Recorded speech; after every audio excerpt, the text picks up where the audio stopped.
Welcome back, Mighty Vandals, to Tubs at the Club, brought to you by Snake River Stampede Whiskey, but we'll tell you a little bit more about that later on in the show. We are the Idaho Vandals affiliate on the Big Sky Podcast Network. I'm your host, Dallas Hammer, joined today by brave, bold Brian Marceau and everybody's favorite producer, Marten. Marten, how's it going? It's going good. It's another game week for Idaho. That's you heard it there, guys. It's game week. It's the best week of the year. Guys, before we jump into previewing this week's matchup against FBS Cal, quick recap. Over the weekend, Idaho beat Nevada by 1.5 million points. Any final takeaways over Idaho's first FBS victory of the season? 1.5 million for 27, same thing, 30-36. Honestly, the further away we get from that game, the better I feel about Idaho heading into this last week of conference play. At this point, virtually all questions we had preseason that we were concerned with, Idaho has worst case scenario answered pretty well. Like, hey, O-line does look better than what our worst case scenario concerns were. And again, I just get blown away by how much better this team looks defensively than we imagined based off the turnover. But hey, coaching staff kicks ass. They got a ton of good athletes, some returners, guys like Matthias Bertram have really stepped up in new roles. Rob Borisch calling plays up in the booth seems like it matters as well. So again, Idaho number 5 in FCS poll seems like the right place. Yeah, Brian, I don't have any pushback on any of that. Like, this is when we went into this year and we looked at the ceiling of this team and the floor of this team, I would say we are definitely on a trajectory closer to the ceiling of this team rather than the floor, which is always great, especially when you're talking about going into week 3, also on the road, 3 straight road games. This time is going to be absolutely the toughest opponent Idaho has seen yet. One thing real quick too is just you talk about floor and ceiling, and Idaho playing it around what we thought of as a projected ceiling. Based off the 2 games, that doesn't seem like a stretch, or like I'm not concerned about, is this sustainable? Because like we don't have some weird stat or weird matchup to explain why Idaho is where they are. They've simply put looked good. And I bet if you and I were to repick our Big Sky Conference schedule right now, it would look a little bit different. I mean, honestly, it feels like on paper, again, the games are played, but on paper, Idaho doesn't look like they should lose many games this year. No, honestly, spoiler alert, guys. I voted in Brian Marceau's Big Sky Power Rankings, which you should be watching every weekend. I am a voter, and I voted Idaho number 1 in the Big Sky. I know it's power rankings, and yes, Montana State is still one of the top 5 schools in the country, but Idaho looks pretty damn good, everybody. So, Brian, let's jump into it. Cal Berkeley, Justin Wilcox in his 7th season at the helm of the Cal Bears. He's 31-37. Did go to 2 bowls pre-COVID. Has not had a winning season since. What do we know about the Cal Bears in year 7 of the Justin Wilcox era? We know they still look like Cal looks like they're kind of floundering, especially like, hey, you hit that reference point of post-COVID. So like we're in the 4th year. So in 2019, Cal went 8-5, and they've won 11 games since. That counts their win against North Texas this year. And the last year's roster, which, hey, I know it's not the same team, but like we're not that far into this season, they went 4-8 overall, 2-7 in conference. They were this very weird mix of Cal would barely pull away with wins against some just absolute dog shit teams like Stanford. Cal beat by a single score, but then Cal also had some very close competitive games against good teams like UCLA. So gauging what the heck that's supposed to mean for Cal is a little bit tough. We do know they have Power 5 talent. Like you said, Justin Wilcox has been there for quite a while. And in 2023, the team, they sit at 1-1 with a dominating win over North Texas, which they look, full disclosure, Cal should dominate North Texas 58-21. Then like an impressive stat line to me, because I know Wilcox has a little bit of a Wisconsin background, even though he's been at Cal for 7 years, but like prior, he spent some time at Wisconsin. Auburn like against Auburn, Cal passed 38 times and picked up 10 points. So gauging what that means for the Big Sky is it's hard. You know, this is obviously one of the better Pac-12 matchups you're going to get, but Pac-12, it doesn't matter if it's a bad Pac-12 matchup for the Big Sky. That's the Big Sky wins against the Pac-12 are few and far between, and it's always a huge deal for the Big Sky when they happen.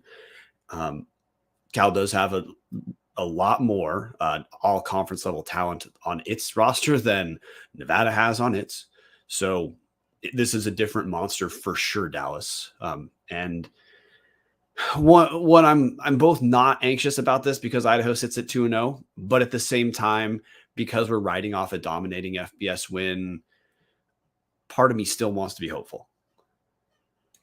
Brian, is it more dominating to win against a higher class opponent by 27 points or to hold an NFL team to 12 yards in the second half? I'll take my answers in the comment section.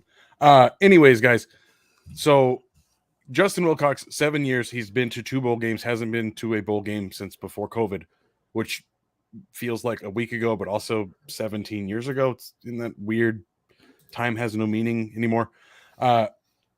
Guys, the reason Justin Wilcox is still at Cal 7 years later, yes, Cal is not known for being historically great at football. And yeah, they tend to have longer leashes for coaches than other schools do because, again, they're focused on academics and being smart than they are on their football team, which is probably what a university should do, I guess. But defensively, this team has always been solid. Justin Wilcox has been solid defensively everywhere he's gone. He started out as a defensive coordinator at Boise Junior College, then to Tennessee, then Washington, then USC. Now he's got the Cal job. He had a year at Wisconsin in there as well, where I think they won 11 games that year. Defensively, this team is solid, and that's going to be the most concerning thing, I think, for the Vandals. Is Cal's defense is just always good. It just is. They've had a whole bunch of guys drafted recently. I think 5 safeties in 4 years. Offensively, this is where things get kind of interesting. For anybody that is a huge Big Sky fan, Bo Baldwin was the offensive coordinator the first 3 years of Wilcox's tenure before he was kind of moved on. They didn't fire him, but it's kind of that weird mutual separation. He moved on. The coordinator that replaced him got fired last year. Now they're on to Jake Spavital. He was the Texas State head coach the last 4 years. Before that, he was an air raid offensive coordinator with Sonny Dykes, actually at Cal. Sonny Dykes' final year at Cal before Justin Wilcox was brought in. Spavital averaged 37 points a game that year and 513 yards a game, and they had no defense. That's why they fired Dykes and went with the defensive coach. We're going to see that kind of weird air raid system hybrid thing, Brian, where they weren't running the air raid before, and obviously that's where Spavital's history comes from, but we have kind of a weird 2 quarterback situation thing that's happening right now, and it's not really working out for them. What do we know about that?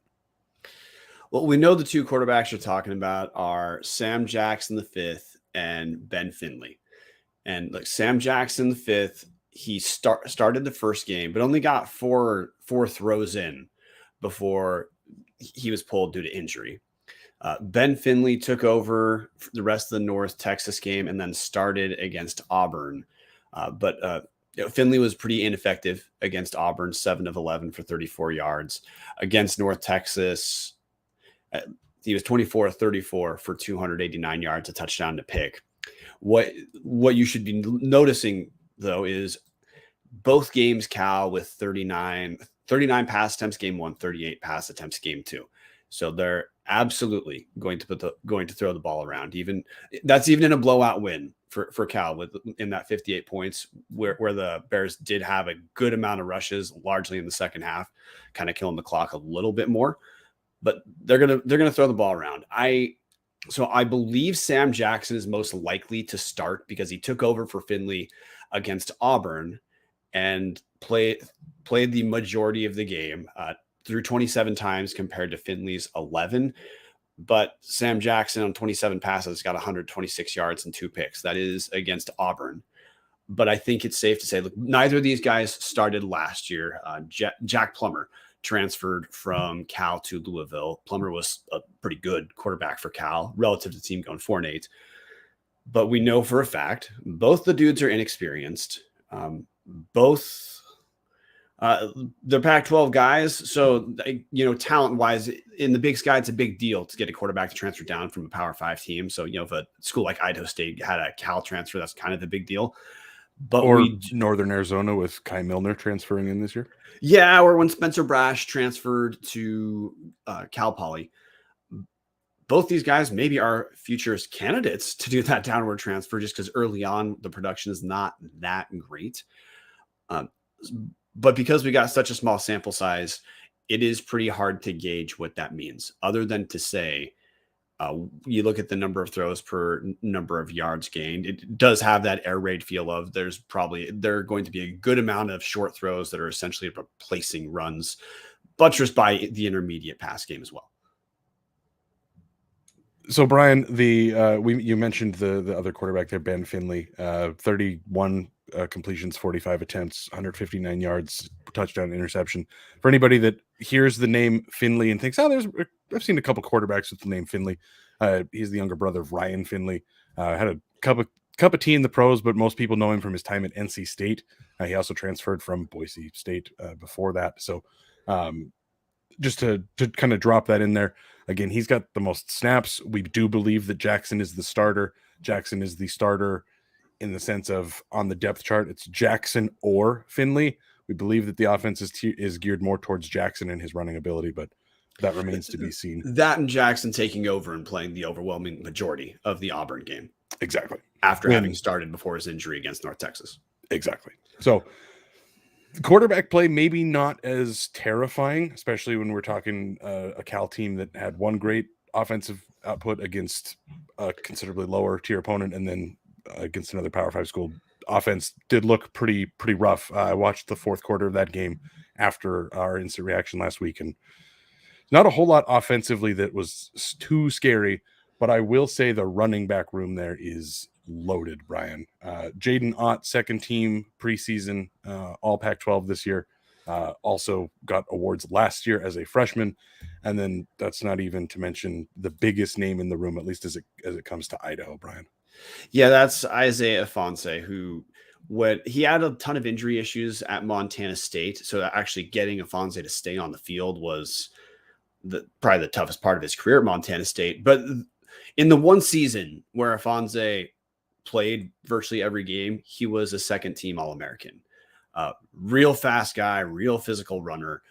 Since Idaho's rejoined the Big Sky, he's one of, if not the most, I'm just talking about in a pure sense of being a rusher, not talking about pass catching, one of the most talented rushers that we've seen. Now, he looks like he's number 3 in that running back room with 12 attempts through 2 games right now.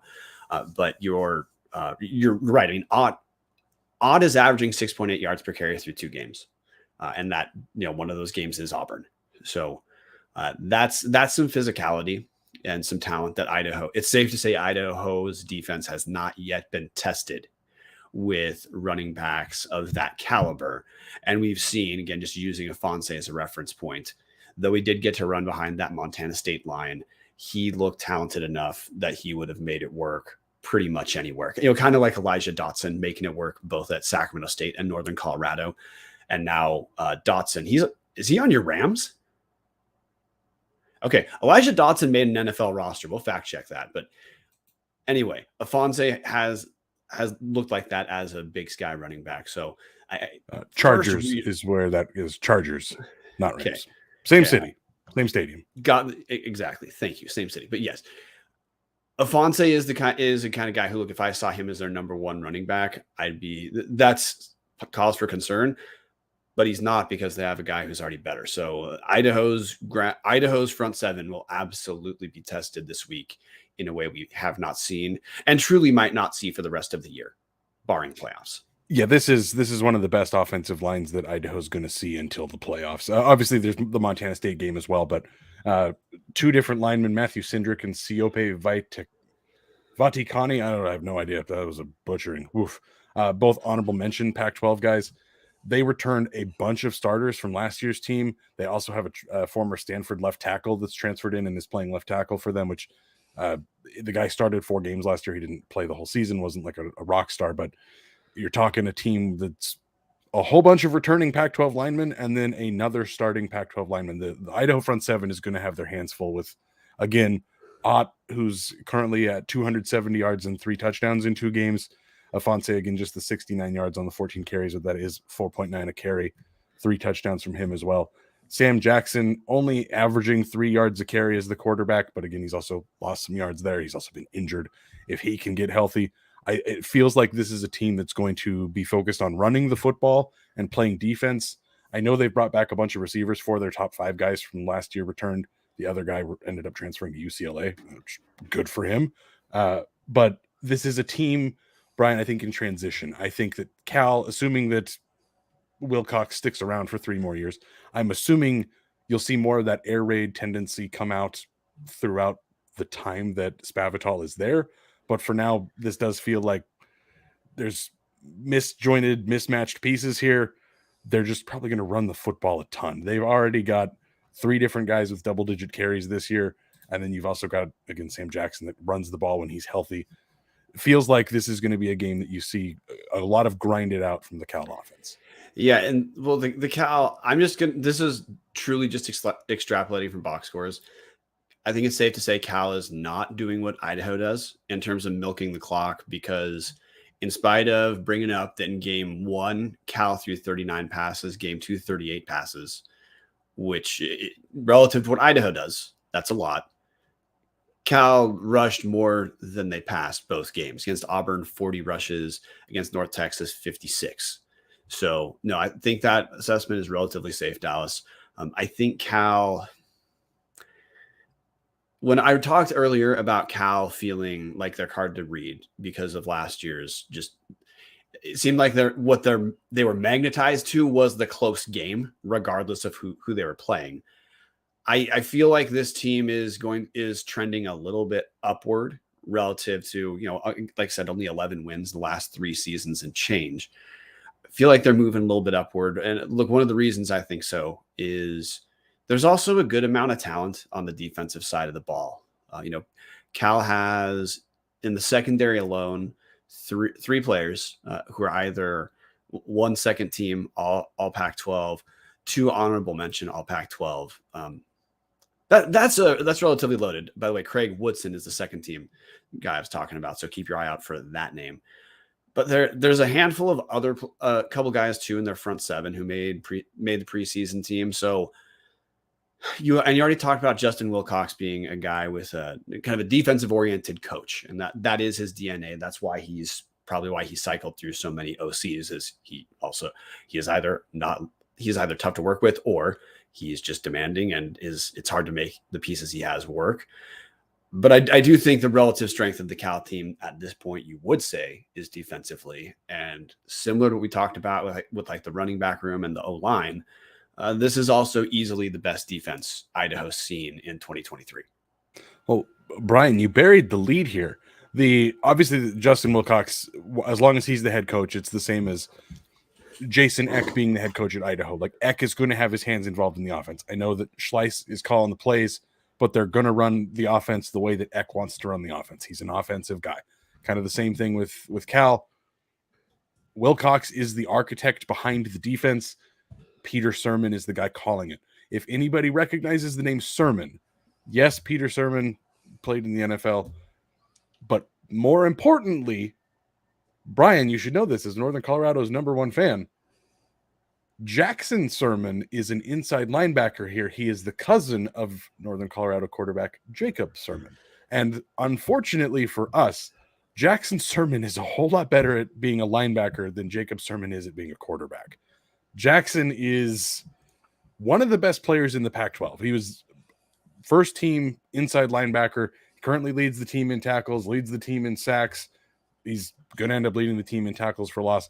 This is certainly the best defense that we have seen yet, just because, like you said, there's 3 guys in the secondary. They play a 2-4-5. It's very interesting. They only have 2 defensive tackles listed, and then the edges are set by linebackers, but it's very fluid. It's almost positionless football. It's actually a lot of fun, as much as it would be fun to dunk on Wilcox for his Boise ties. The guy is a heck of a defensive coach. But you're talking about three Pac-12 all-conference guys in the secondary. You've got Jackson Sermon at middle linebacker, and then overall, just they brought back their outside linebackers. They weren't superstar guys, but again, when you're talking about bringing back a guy starting for a second year in a row, it's always a great sign. And then we talked about the top end of that secondary. Brian, they brought 11 guys back from last year and then brought in 2 Power 5 transfers. Like, the defense is absolutely the strength of this team, and that's what they're going to focus on, is trying to shut down Idaho. My guess, they're going to try to force Idaho to throw it because they have obviously a ton of talent in that secondary.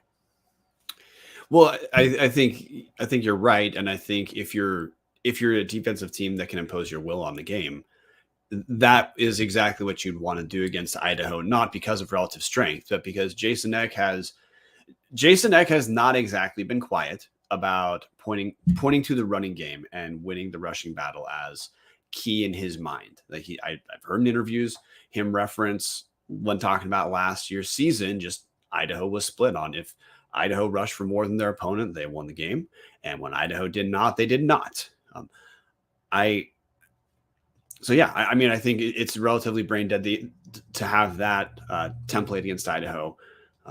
Additionally, when a team has the type of DBs Cal has, they're guys who can make some plays. And it's hard for them to make plays, force turnovers from the Cal Bear perspective. They see a team like Idaho with momentum. They probably want to jump out to a lead quick.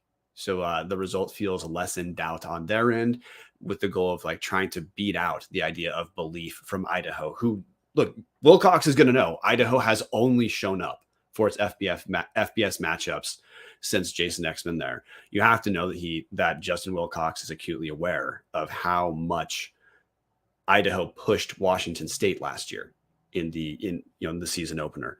So no, I think 100% right that that's going to be the angle, is to try to kill the ground game for Idaho relatively early and force the team to pass, which they absolutely can do.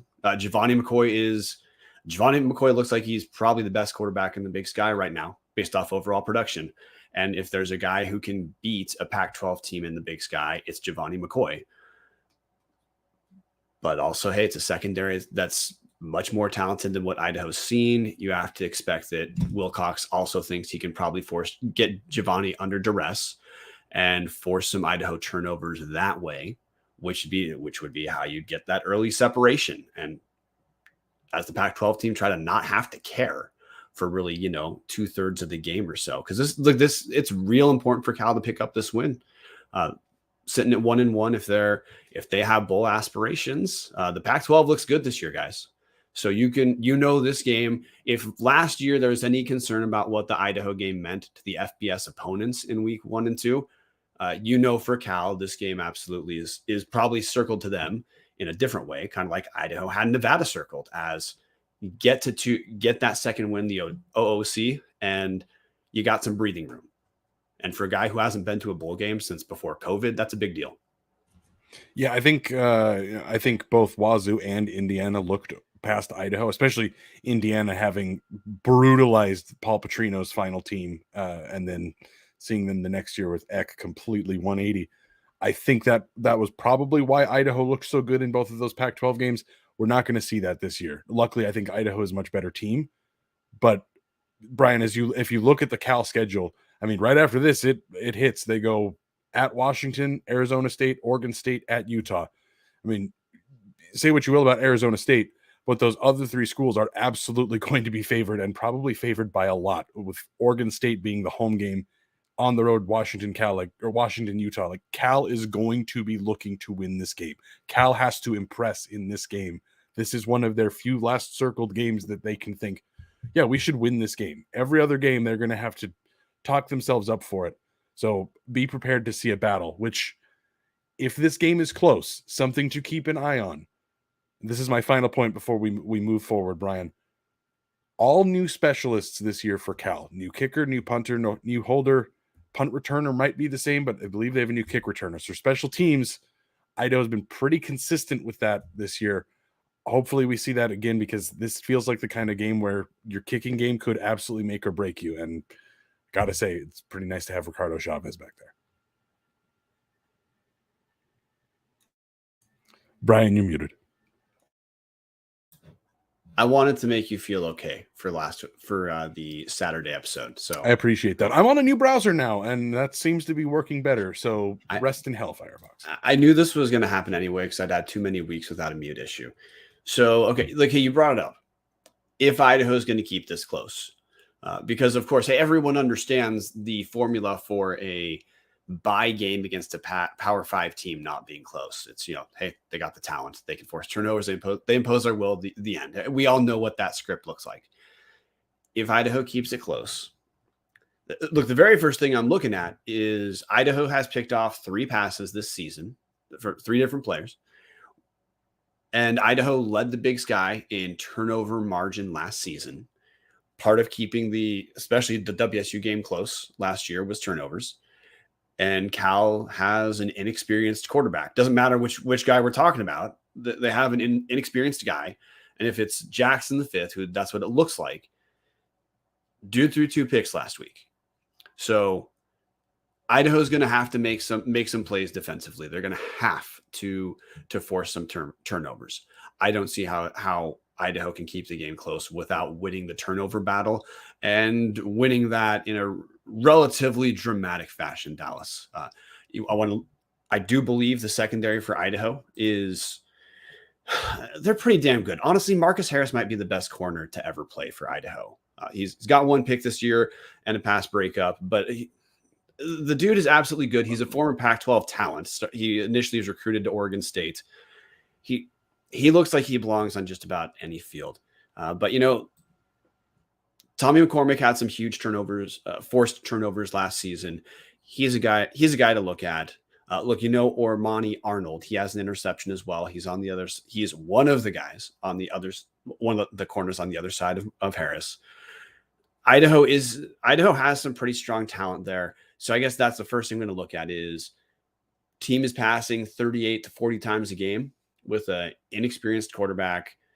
You got to expect Rob Borisch sees that as a chance to force some turnovers and gain some momentum and justify the belief that, the coaches are very good mindset wise of getting these guys ready to play. And for the Idaho players to give them credit too, they're receptive. They're good, willing, and game to take on anyone. And forcing turnovers, particularly through picks, is one of the ways Idaho can keep this close. Brian, before we get too much further into Idaho talk, I think I need to take a quick drink break. Why don't you tell the people what I'm drinking? Well, obviously, Dallas is drinking Snake River Stampede. Now, is it small batch or is it Snake River Stampede, the original? I don't know. Because the weekday, I'd assume probably the original. But look, both whiskeys, they're 80% corn, 10% malted barley, 10% rye, which with both those flavoring grains, your malted barley and rye, that's part of what makes Snake River Stampede stand out amongst other Canadian whiskeys. The second, again, either version you got, is they're both double barrel finishes. The original is first fill bourbon, then Oloroso sherry casks. The 1915 small batch is ex-bourbon, then ex-Canadian rye, but aged a couple extra years compared to the original. You can't lose with either of these picks. They're both great buys. A fifth of the original is $24.95. A fifth of the 1915 small batch is $38.95. If you haven't given Snake River a shot, especially for tailgating or to prep for a Power 5 game, give him a shot this week. So, Brian, I'm a couple shots of Snake River deep, and I need you to explain to me how the Idaho offense is going to stand up against this Cal defense. What is this Cal defense going to try to take away, and how is Idaho going to win this game if they can win this game? They're obviously going to try to get pressure on McCoy. In the passing game, for sure, you have to expect that Cal saw some of the breakdowns in pass defense, particularly against Lamar, but there's a little bit too against Nevada. Weirdly, not as much. But you're going to have to expect Wilcox sees that, and he believes his talent can exploit the Idaho line, which they look on paper, every Pac-12 team should be able to do that against an FCS team, and make Giovanni run for his life, which, like every quarterback in the world, doesn't matter if they're NFL caliber. If you make the guy have to move, he's either going to miss guys, he's going to miss throw, or he's going to force some throws. And that's how Cal tries to get picks. That's how Cal tries to take a guy like Hayden Hatton, who has the talent to start at Cal. That's how they're going to try to take him out of the game. In addition to that, last point is you got to know Justin Wilcox can read box scores because we can. And he's seen that in spite of how good McCoy's been, Idaho clearly wants to run first, probably about 55-ish% of the time. So you have to expect that we're going to get pressure up front, not only to try to get to McCoy, but to try to give Anthony Woods and then Nick Romano when he's, taking his rushes, to try to give those guys no space to force Idaho into 3rd and long, where, again, hey, this is brain dead football. Every defense is trying to get you to 3rd and long. So the way Cal does that to Idaho is get to Giovanni and give Woods nowhere to go. Defensively, Brian, I know that we think Cal's going to run more than they're going to pass. What we've seen the last 2 games. You're talking about Nevada averaging 4.7 yards a carry last week. How nervous are you for the Vandal front 7 to try to match up against what is going to be the best offensive line and probably best running backs that they're going to see this whole year? Now, I'm going to throw the average yards per carry for both the first 2 games out the window for Idaho because of how much second string guys did get to play. But your point absolutely stands. And the only team I am even in the same stratosphere concerned about running the ball against Idaho as Cal is Montana State, who is a kick-ass run team. So no, that's my biggest concern right now with Cal is, look, we think that Idaho can probably force turnovers or make inexperienced, not that great at this point looking quarterbacks for Cal miss or force or get turnovers there.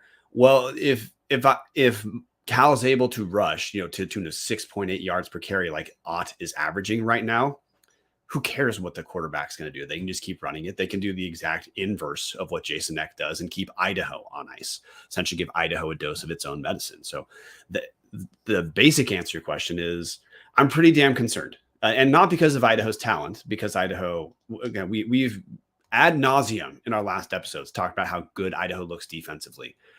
It's that Cal is a Power 5 team whose relative strength is the running game. That, I think, Brian, that is the most concerning thing to me. And we talked about it a little bit with the Nevada game, and then it didn't come to fruition because the talent and coaching was just at a completely different level on the Vandal side than it was at the Nevada side. I feel for that fan base and what they're going through because that's going to be a long couple of years for this rebuild for them to probably fail and then have to start over again. And when you're getting your ass whipped by FCS schools, there's not a whole lot of green grass to be looking on the other side of. But this is going to be one of those games to me that really, you really get nervous about just the scholarship limit, the 20 plus extra scholarships on the FBS side. This is the kind of game that Cal is supposed to win just because they're going to try to out physical the Vandals. It doesn't matter how good Matthias Bertram and Trey Thomas and the rest of the linebacking crew have looked, maybe better than last year's. It matters can those guys be just as productive on the final snaps of the 4th quarter when Cal is able to rotate more guys in and just have more bodies to throw at you. And it makes me nervous. If there's a way for Idaho to lose this game, it is going to be Cal just ran Idaho over just purely based on the size of having so many more guys and a Pac-12 locker room and a Pac-12 weight room. It just sucks. It's an advantage that you get when you're an FBS squad. I would take Idaho's top guys against most of Cal's top guys, but if injuries start to happen, if guys start to if they have to start rotating more, that's where Cal gets the advantage. And if you're trying to play smash mouth bruising football, where they're going to try to run it, like Jason Mayer says, Cal is going to run. Picks are going to be tough unless they get behind. That's the key here. If Idaho can get out in front, you can minimize that a little bit because, again, they're throwing with 2 guys that haven't proved that they can throw the ball super well. But if Cal is able to build a lead or Idaho has a couple turnovers or just sloppy plays and not able to put points on the board quickly, this is where Cal will start to be able to use that FBS advantage. Yeah, and this is a completely rectally derived point. So take that for what it's worth. I'm curious, Dallas, your thoughts on Idaho already they have the 2 OOC wins, and one of them's a marquee win. No matter what the hell Nevada does the rest of the season, it's a marquee win for the FCS playoffs. Idaho has their breathing room. If Cal gets up, let's say 2 scores early, what do you think is going to be Jason X math on how much and how many starters stay out for the majority of the game, and how long the dudes actually stay out there? It depends on when that 2 touchdown lead is, Brian. If we're talking a hypothetical 2 touchdown lead in the first quarter, I could see the math saying, let's get to halftime and see. And if it's 2 touchdowns still, maybe trot them out for the third and see how it goes. Or if that 2 touchdowns grows into 3-4, then yeah, you might see a little bit more of the backups in the second half of the game. This is always one of those really tough things for coaches, because you don't want to give up, you don't want to roll over, but at the same time, if you are pretty down and out against Cal and you've already banked those two wins, especially again the FBS win against Nevada counts a hell of a lot more for playoffs than just about any other win will. This is where you start risking. Do you trot Giovanni McCoy out there with the starting offensive line and hope nobody gets hurt? Or do you make the business decision to say, look, Power 5 school, we were expected to lose this. We're getting paid a bunch of money to go lose this game. Let's get out of here healthy, and let's circle that Sac State game next week. Yeah. I know if it was me, 2 touchdown lead with this offense, it doesn't mean anything. I think Idaho could score 2 touchdowns in 4 plays if they really needed to. It would be quite easy and quite fast. But if you're talking 2 touchdown lead opened up in the first couple minutes, then that reevaluates the math. So I know I gave you a nothing burger answer there, but it really depends on the flow of the game to me. Yeah. If it's at halftime and Idaho's down by 3 scores, I would not expect to see the starters in the fourth quarter. If it were me, three touchdown lead at halftime, unless you chew into that very quickly in the third quarter, it's time to start planning the exit route. Yeah, because X been great about Idaho comes not just to try to get through the Power 5, the FBS games. Idaho comes to try and win those games. And for honestly, they've played 12 quarters of FBS football in 2 years, and 10 of those quarters have been very good quarters. So I don't think that's like I don't think that's like front and center in the Jason Eck philosophy right now, because I know he's going to bring his guy. Idaho's got a ton of momentum, and what wins matter, not just for the record stuff we talk about, but for the continued belief that this team can truly compete and beat anyone. I know that matters, and that's how they're approaching this with the individual players. But you're right about the fact of the game flow, because we can say all that. We also know Jason Eck and his staff, they use the version of analytics they care about. Like there's clearly more than just looking at a playbook in putting together the strategies they have, not just the formations, but also like the clock management that Idaho does. I completely buy the idea that first it is to control the ball, but also I wouldn't be shocked. I never heard X say it anywhere, but I wouldn't be shocked if part of the math is also over the course of a season, it just decreases the likelihood of injury and decreases overall like fatigue and wear, which then further decreases chance of injuries. So, like, I know there's some extra math going on there. I don't think it's front and center for this game. I guess something we haven't talked about is, hey, if this game's close, we already talked about Idaho has to do defensively to keep it close. Offensively, there's going to be some trickery, because Eck always does. Eck can't stop himself from doing it against Lamar. He's obviously going to be doing it against some of the Power 5 teams too.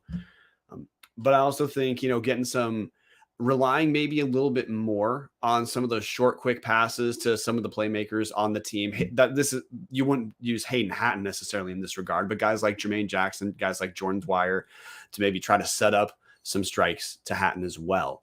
I think that's part of the recipe for Idaho to get out early. I think there's no way around it. Idaho's going to need some big plays, some big scoring plays. As in like length of, yardage to keep this game close. Because that is also what, again, I'm not trying to repeat the same brain dead talking points. Any FCS team that's going to be competitive against a Power 5 team, that they need some things to go right. And one of the big things you can do is score early, buy your team some belief, and also purchase some doubt in the other side. And then suddenly it's not just athletes, it's people out there, and the further calculus of what belief and motivation does to the right strategy and scheme, which, at least from that end, Idaho's going to be sound. Brian, we're looping into needing to pick our final scores, but before we do that, do you have any final thoughts on Idaho Cal? My final thought, I know we're talking about Idaho planning an exit strategy and the math of like trying to keep guys healthy, but guys, I do have a feeling that Idaho's going to put up a fight. We've seen this in every single Power 5 game Idaho's played under Jason Eck. They go out there and they fight. I don't think any of us thought that there would be a legitimate chance to win that Wazoo game at the end of it. I don't think any of us expected to go out there and pants Indiana for a half of football before, again, the realities of FBS football came for us at the end. But I think Cal is a good football team. I think their defense is phenomenal. But this feels like an Idaho team that is going to give Cal some fits. The final score might not reflect it, but I think there's going to be a lot of points in this game where Cal fans are a little bit nervous about what Idaho's putting out there. No, I think 100% agree. Before we get to score predictions, I wouldn't be shocked if in a not quite worst case scenario for Idaho, the game at the very least has the feel of the Indiana game of Idaho's toe-to-toe with Cal for a half at least, but then potentially the scholarship issue begins to matter. But we do have to get to score predictions because we still got to pick the Big Sky. And I know you've got someone that you've got to tell our listeners about for at least the second time. Yes. So as producer Marten gets himself onto the camera, are you looking forward to the U of I homecoming this year? Because you should be. Make sure you purchase tickets for the second ever Tap the Keg Brewfest on Friday, October 3rd from 3:30 to 7:30 Pacific.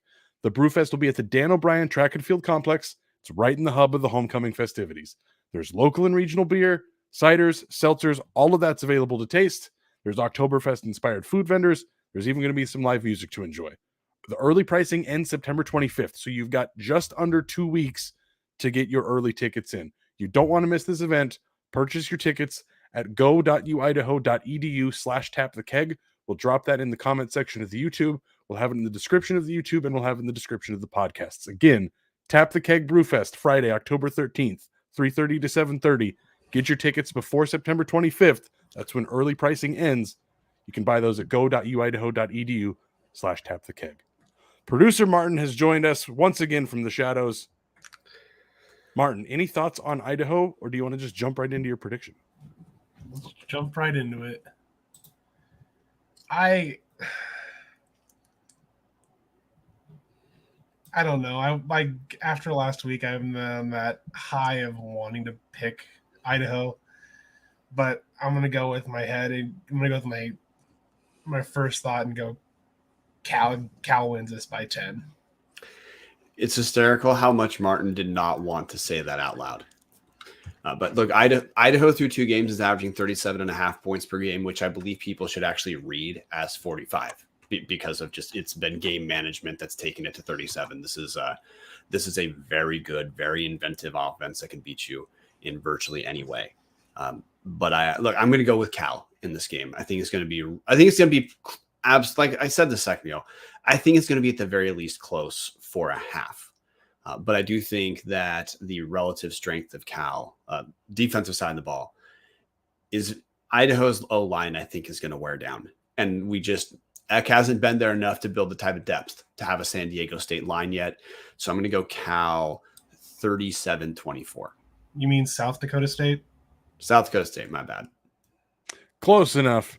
I really want to pick Idaho here. I think this is the best shot Idaho's had at beating a Power 5 school in a really, really, really, really long time. I think this Idaho team is legit, but I am going to pick Cal here, guys. I hate doing this, but I'm going to pick Cal 38, Idaho Dallas, 35. remember, Jason Eck did call you out and say, stop picking against us. Does that make you want to change it?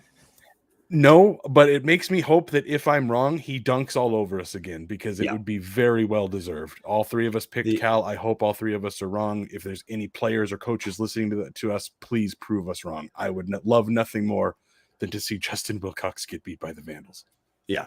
Only thing I'm going to add, Dallas, is you, of course, mean on paper the only game where before snap one, Idaho feels like they have a chance to win. Because obviously against WSU, the game was in doubt until the very last play. Yes, that's what I mean. Going into the game, I have different feelings than I did about Idaho against Indiana and Wazoo last year. And obviously, those games both ended up close. We talked at the time about how terrible Indiana was and thinking that Idaho was going to be pretty competitive in that game. But this, to me, feels like Idaho is taking those steps to being the North Dakota State type of school that you do not want to schedule if you are an FBS squad. That is what it feels like. We're a year away from seeing that from these Vandals. So in the comment section really quickly, Andrew Townsend, 38-34 Vandals.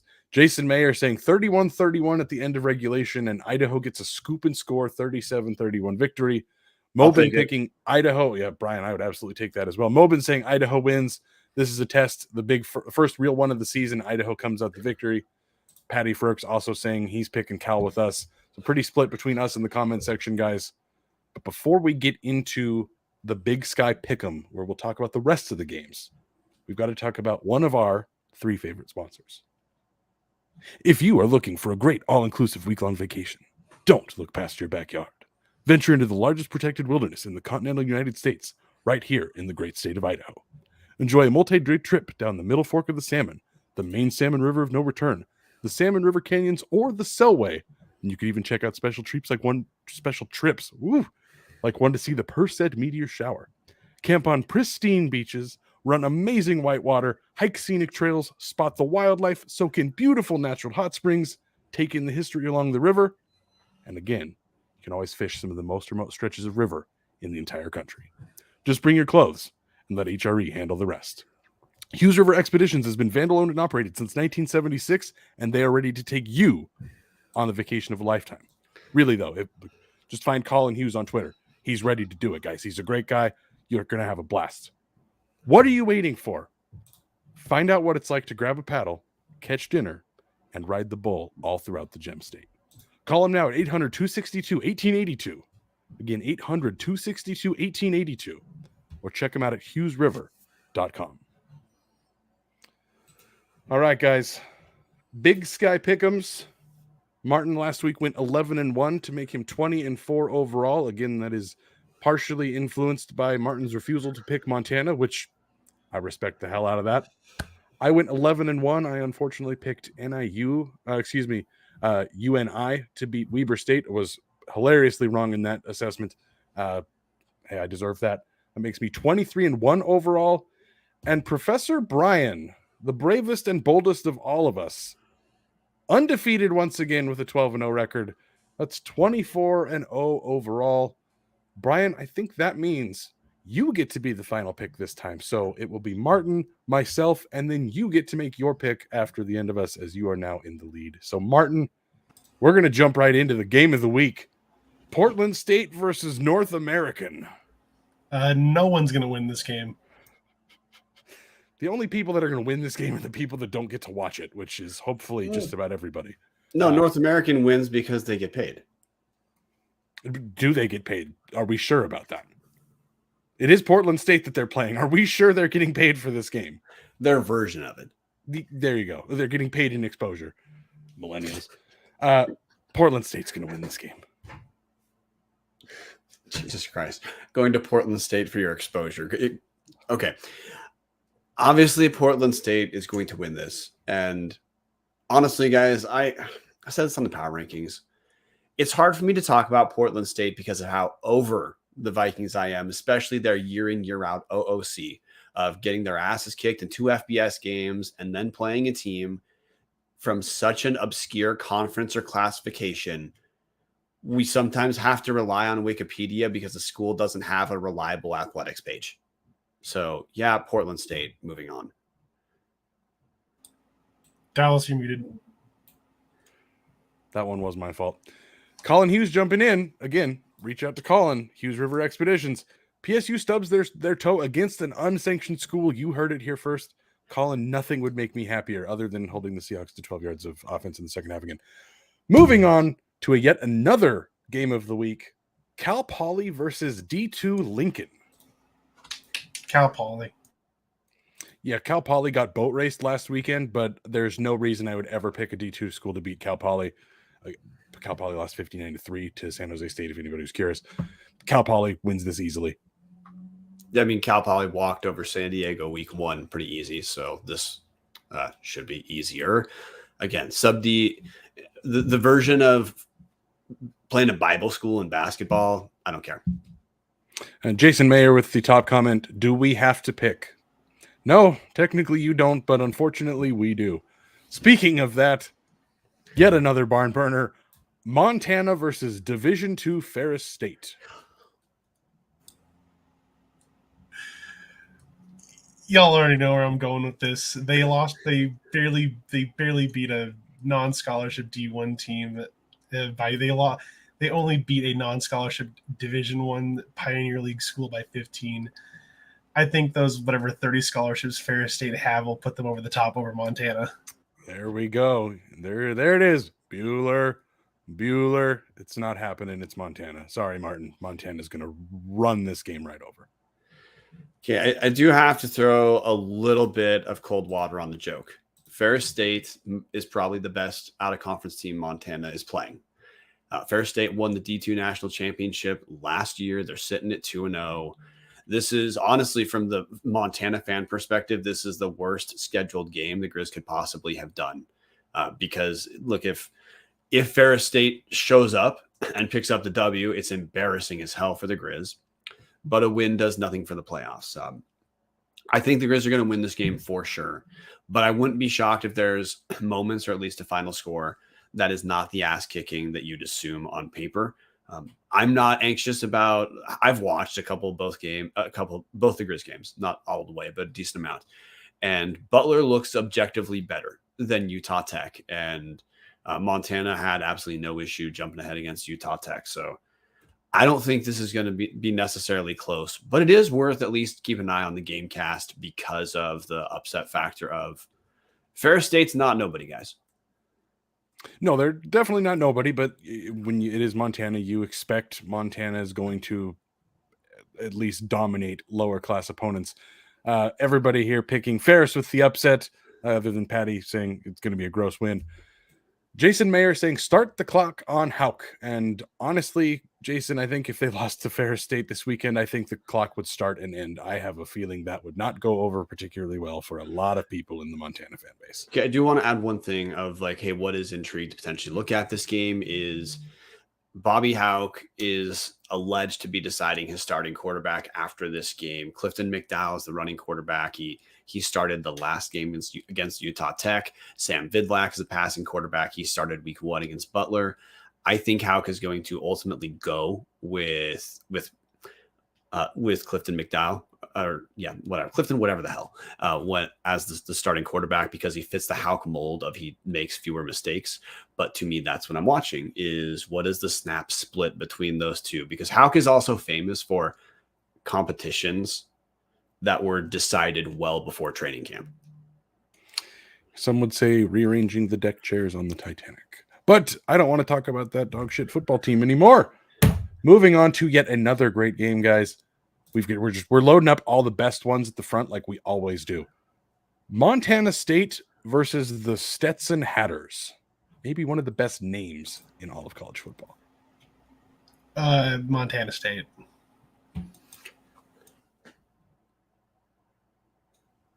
I'm making you guys wait for this. I'm picking Montana State. Come on, guys. Stetson is in the Pioneer League. The Pioneer League is butt cheeks. Montana State is going to probably take out any frustration they had from losing to South Dakota State last weekend. All of that frustration is going to be all over these hats. They're just going to be mad about it. Yeah, look, Montana State is going to have no difficulty whatsoever against Stetson. Honestly, I wouldn't be shocked if Montana State doesn't even have to be inventive offensively, although it'll be interesting to see the injury status of Tommy Malott, who went down late against South Dakota State. But against South Dakota State guys, man, Brent Vegan knows what he's doing over there, dude. Plays both those quarterbacks on the field, Chambers and Malott, all the time. A ton of different running looks, which makes the team weirdly. They're an unpredictable team who runs the ball 80% of the time, which is weird to say, but no, man, Montana State's good, and Stetson will get their ass kicked. Yeah, not a great weekend to be a Stetson fan, but I'm gonna guess that that's probably not something that you say most weekends. Just it's Pioneer League football. It's not great. They're 2-0, but they're about to get absolutely smoked. No D1 wins in their 2 wins. Thank you, Brian, for the stat guy correction. Yet another barn burner of a game here. Idaho State versus Northern Iowa.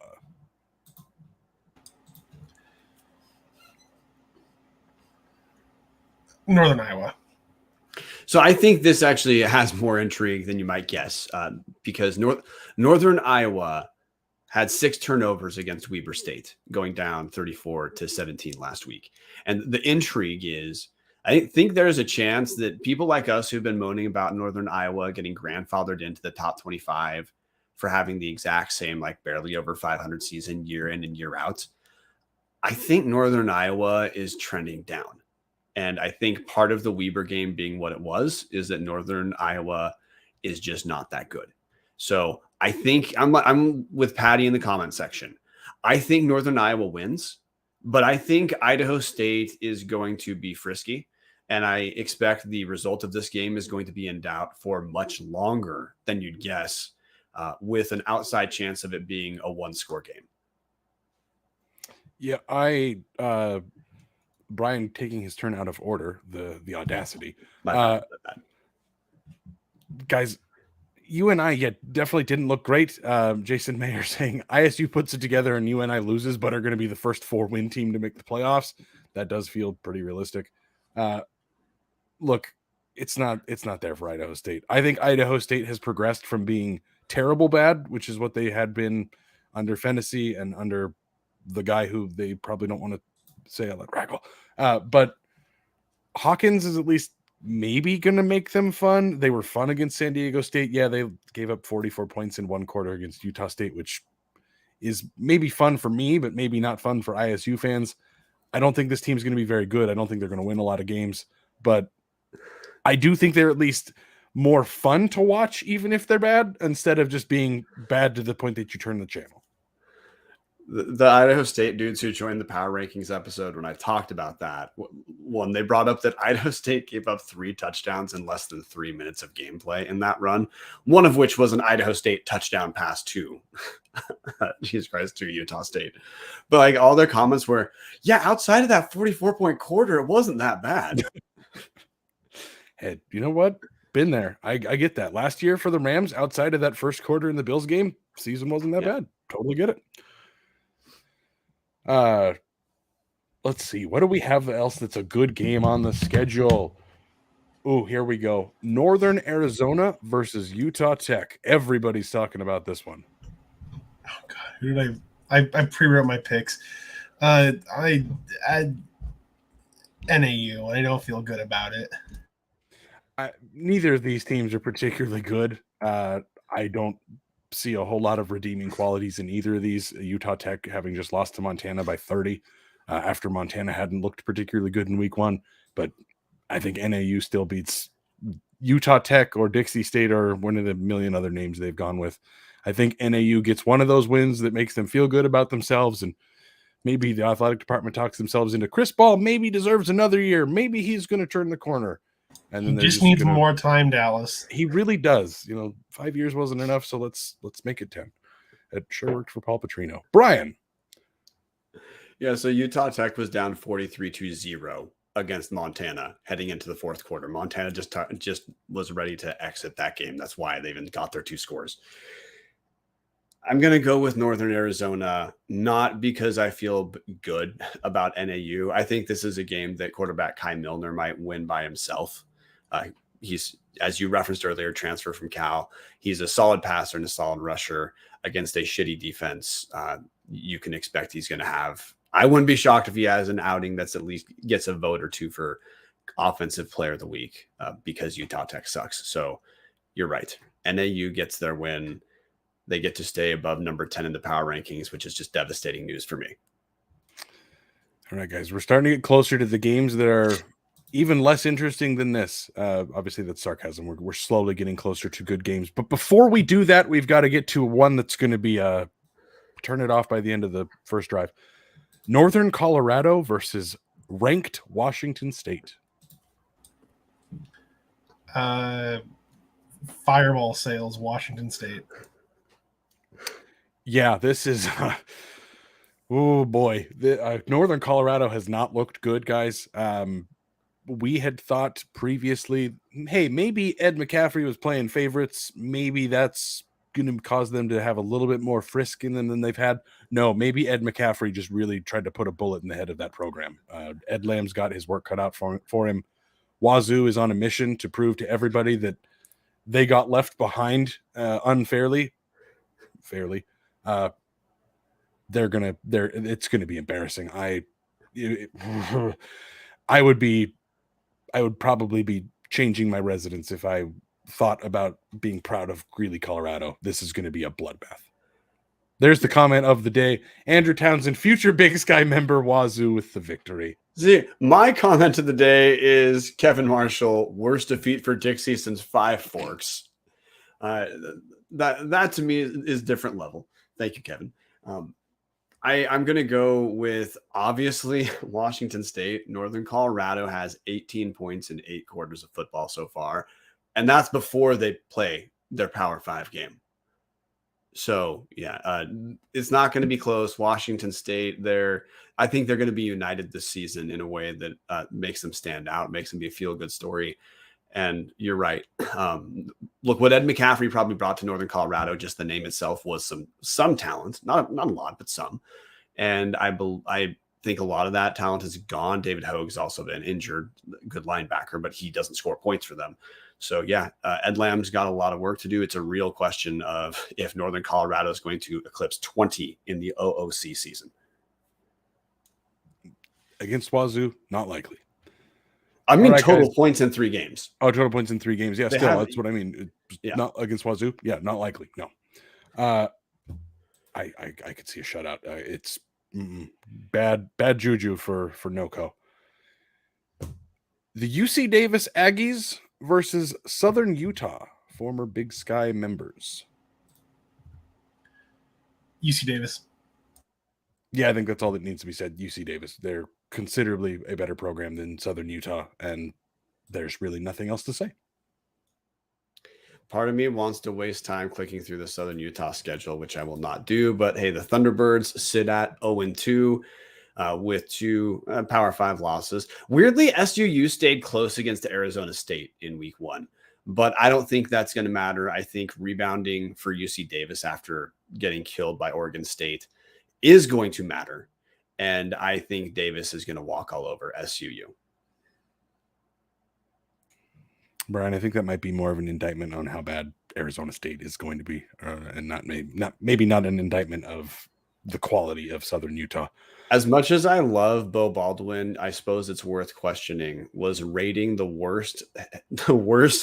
coaches of the worst Big Sky teams to be your coordinators? Is that the formula for turning a school around? It's the Oregon way, apparently. Yeah, who knows, man? That's good luck to Kenny Dillingham. I wouldn't have taken that job and promoted those guys as coordinators. I love Bo Baldwin. I am a Bo Baldwin stan. I can feel the heart from Patty in the comments. But this ain't it, Chief. All right, guys. 3 games left. 2 of them FCS versus FBS, and then we've got what is my game of the week, other than obviously the Mandel game. So we're going to go first with the one that I think is the least interesting, Weber State versus Utah. I'm actually being serious. I think the 2 games after this are more interesting to me. Utah. That's number 12, Utah. So yeah, I don't think Weber's gonna. I think Weber's gonna maybe make it look a little more competitive because they're still strong defensively. How they just forced 6 turnovers against Northern Iowa. But offensive, if there's an upset Weber win here, it's a 7-6 game, like when they beat Utah State a few years ago, or it's a 10-7, 13-10 type of game. And I don't think that's in the cards. So Utah. Yeah, no, Utah is just too good. Utah has gone out and beat Florida and Baylor back-to-back weeks.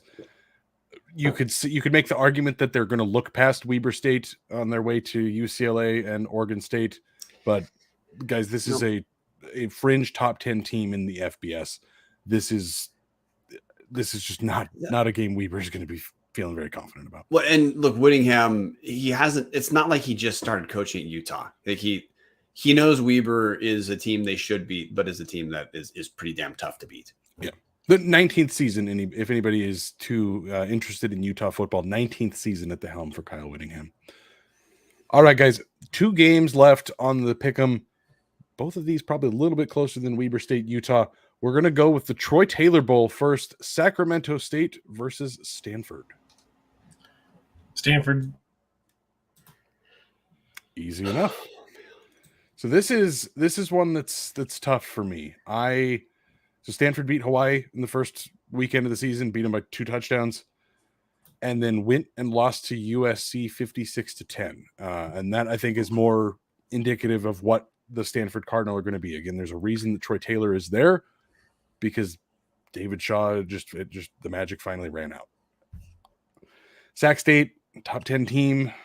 Stanford definitely not going to finish in the top 10 of the Pac-12. I'm taking Stanford because it's at home, but this to me is a coin flip. I do think that Sac State is going to have enough that they're going to make this frisky. I don't think Stanford's got a lot. I think Troy Taylor's got his work cut out for him, but he did it at Sac State. I'm gonna say it. I think he pulls it off with Stanford this year. See, you sold me on this because look, Stanford, like you said, Stanford beat Hawaii 37-24. Hawaii sucks. They beat Albany by 11, and Albany looks like a non-FCS playoff team out of the CAA. Like they don't look terrible, but they do not look like a good FCS football team. What sells me on this is, look, Sacramento State has looked good in their 2 wins against shitty Southland teams, but they haven't looked like overtly dominating on offense.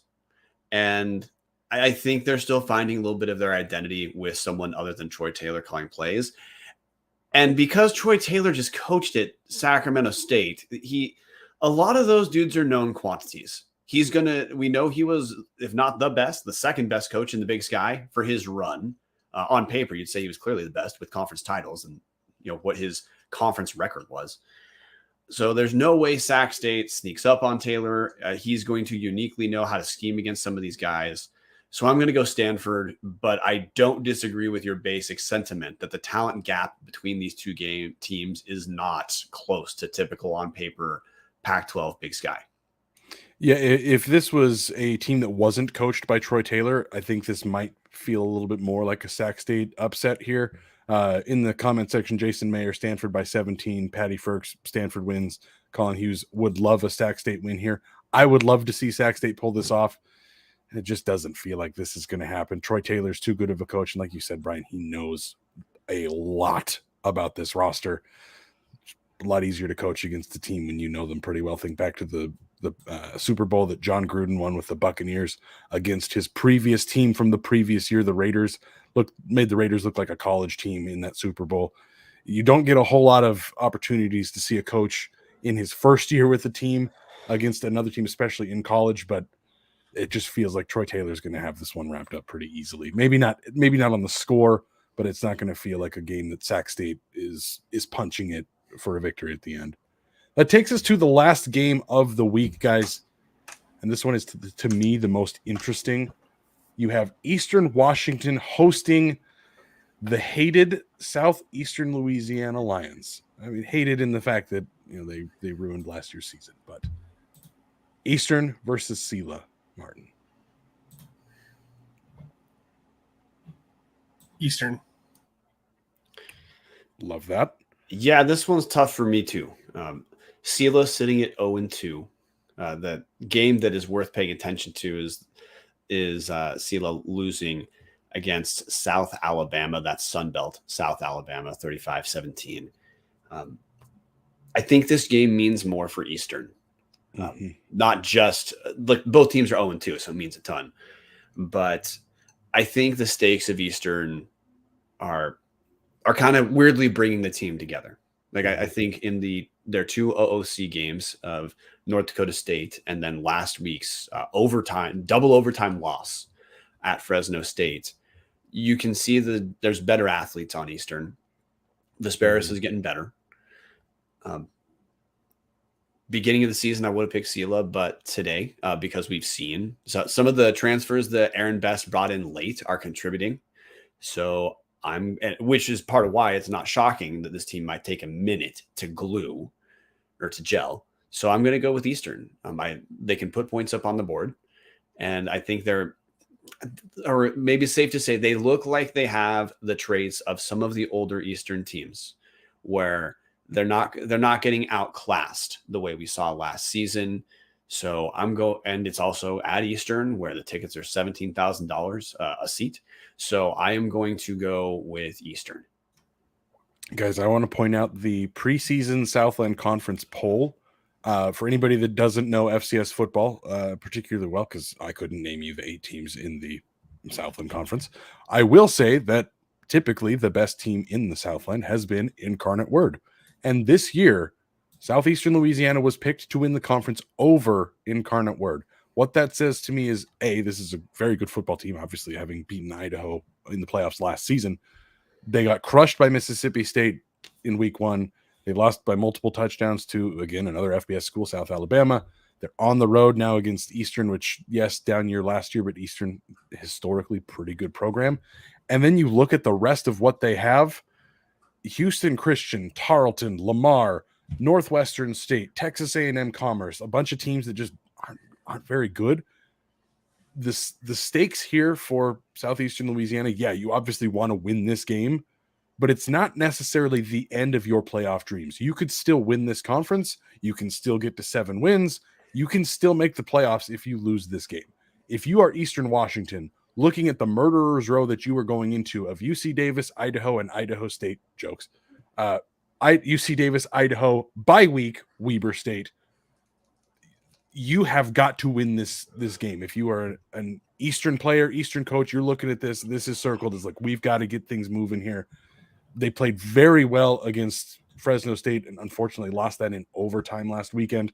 I do want to point out one thing that Kyler Neal, formerly of the Eastern Eagles Power Hour, he mentioned Eastern lost a week of practice due to all those wildfires. One of those things I didn't think of at all. They got crushed by North Dakota State. I mean, everybody gets crushed by North Dakota State. There's 35-10, didn't look particularly close, wasn't particularly close.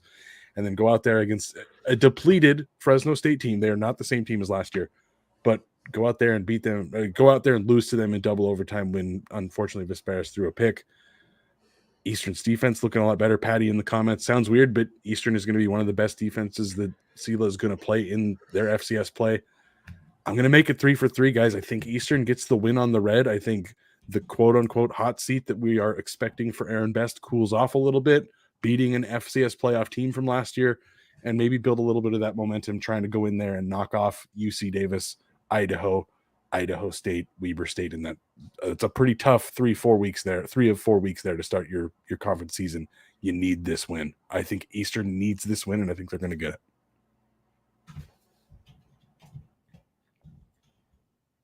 With that said, any final thoughts, guys? Anything about the pick'ems? Anything about Idaho before we wrap this episode up?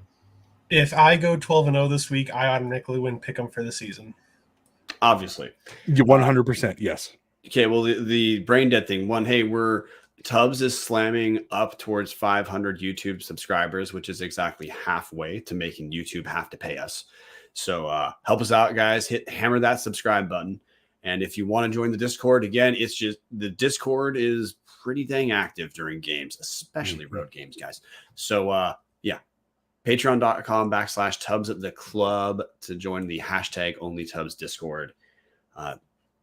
Dude, it's football season's fun as hell. It's also fun when you get to do it with more people who are into what you're into, and now starting to be able to talk with people outside on road games that you're then going to see at home games makes it that much better. So it's kick-ass chat. Help us out.